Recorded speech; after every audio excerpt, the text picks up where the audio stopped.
మీరు మ్యాడీకి అత్తయ్య గారు కాబట్టి నాకు అమ్మ లాంటివారు.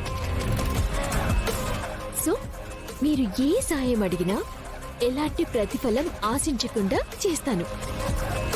నువ్వు నన్ను ఎలాగో అమ్మలాగా ఫీల్ అవుతున్నావు కాబట్టి ప్రతిఫలంలాగా కాకుండా ఒక అమ్మలాగే నీకొక కానుకిస్తాను. ఆ కానుక మ్యాడీ అయితే బాగున్ను, కానీ అది కుదరదు కదా. అసలు ఈవిడ గారు నా నుండి ఏం సాయం ఎక్స్పెక్ట్ చేస్తున్నారో తెలుసుకుందాం. సరే మీ ఇష్టం ఆంటీ. ముందైతే నేను మీకు ఏ విధంగా సహాయపడగలనో చెప్పండి. లక్ష్మిని అడ్డు తొలగించాలి.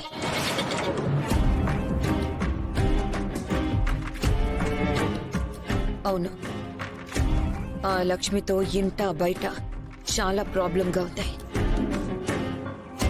తన వల్లే మా సింధు జీవితం ఎటు కాకుండా పోయింది. మ్యాడీ కూడా తన వల్ల సఫర్ అవుతూనే ఉన్నాడు. సింధు మ్యాడీ నా కళ్ళ ముందే సఫర్ అవుతూ ఉంటే చూస్తూ ఉండడం నా వల్ల కావట్లేదు. అలా అని ఇంట్లో లక్ష్మిని ఏమీ చేయలేకపోతున్నా. ఏం చెయ్యాలని ప్రయత్నించినా మా అమ్మ నాన్న లక్ష్మికి సపోర్ట్ చేస్తూ ఉండడం వల్ల నా ప్లాన్స్ అన్ని బెడిసి కొడుతున్నాయి. అందుకే బయట నుంచి ప్రయత్నిస్తే బెటర్ అని అనిపించింది.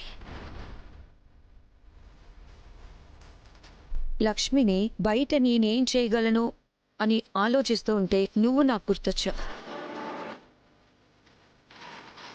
నువ్వే ఎందుకు గుర్తొచ్చావని ఆలోచిస్తున్నావు కదా త్రిష? ఎందుకంటే లక్ష్మి మ్యాడీని పెళ్లి చేసుకోవడం నీకు ఇష్టం లేదని నాకు తెలుసు. అఫ్కోర్స్ నువ్వు మా మ్యాడీని పీకల్లోతూ ప్రేమించావని తెలుసు. సో లక్ష్మి నా ఒక్కదానికే కాదు, నీకు ప్రాబ్లంగానే ఉంది అని నాకు అనిపించింది. ఈ పని నీకు అప్పగిస్తే నాకు నువ్వు చేసే సాయంగా కాకుండా నీ బాధ్యతగా ఫీల్ అవుతావని అనిపించింది. అవుతావు కదా త్రిష? అవుతానండి, కానీ లక్ష్మిని ఎలా అడ్డు తొలగించాలనే కదా నీ డౌట్? అవునండి. లక్ష్మిని చంపనక్కర్లేదు, చావు దెబ్బ కొడితే చాలు. ఏదైనా జరగరాని అవమానం జరిగితే బెటర్ అనిపిస్తుంది. శ్రీలక్ష్మి గారు, విక్రమ్ గారు, నేను మీతో ఒక విషయం. సరే ఏంటో చెప్పండి. ముందు మీరు చెప్పండి. What a coincidence. ఇద్దరి మనసులతో పాటు మాటలు కూడా కలిసిపోతున్నాయి. లేడీస్ ఫస్ట్ కదా, సో మీరు చెప్పండి. థ్యాంక్స్ అండి. యాక్చువల్గా ఆ రోజు ఫారెస్ట్ లో నేను కూడా ఆ రోజు ఫారెస్ట్ లో జరిగిన దాని గురించే మాట్లాడదాం అనుకుంటున్నాను. మీరు కూడా సేమ్ టాపిక్ మాట్లాడుతున్నారు.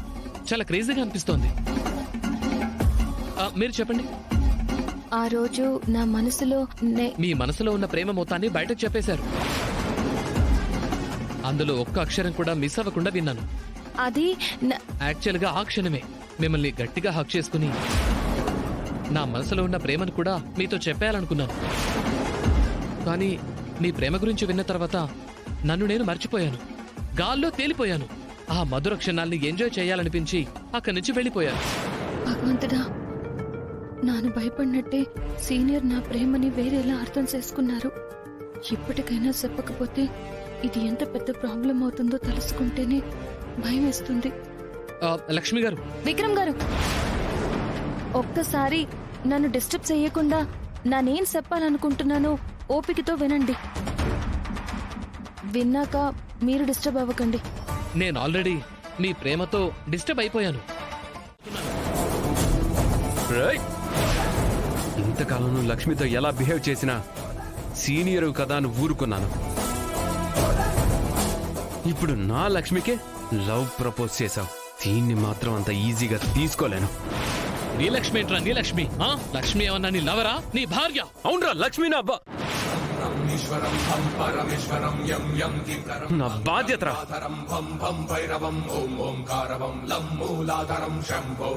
మా ఇంటమ్మాయి తనకేం జరగకూడదని, ముఖ్యంగా నీలాంటి పోరంబోకుల కన్ను లక్ష్మి మీద పడకూడదని తాతయ్య చెప్పారు. ఇంకోసారి లక్ష్మి వైపు కన్నెత్తి చూస్తే ఈ మ్యాడీని కాదు, ఈ మ్యాడీలో ఉన్న మ్యాడ్నెస్ ని చూస్తాం. ఇప్పుడు చెప్తున్నాను వినరా. లక్ష్మిని చూడడమే కాదు, ఈ రోజు నుంచి లక్ష్మిని లవ్ చేస్తాను.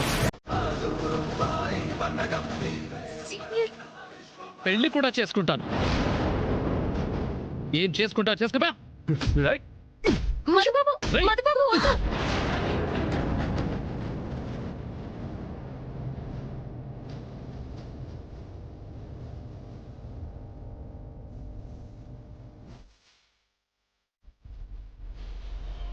డాడీ, మధుబాబు, మధుబాబు, ఆగండి.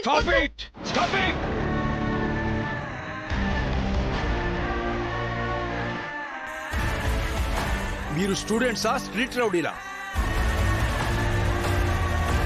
What is this Vikram? College సీనియర్వి, టాపర్వి, నువ్వు ఇలా చేయడం ఏంటి? ఏ మిస్టర్, నువ్వు గజపతి గారి మనవడివి కదా? ఇప్పుడు తలదించుకోవడం కాదు, ఈ బుద్ధి ముందు ఉండాలి. ఎగ్జామ్స్ ఉన్నాయి కాబట్టి మీ ఇద్దరిని సస్పెండ్ చేయకుండా వదిలేస్తున్నాను. ఇదే మళ్ళీ రిపీట్ అయితే ఆలోచించకుండా సస్పెండ్ చేస్తా.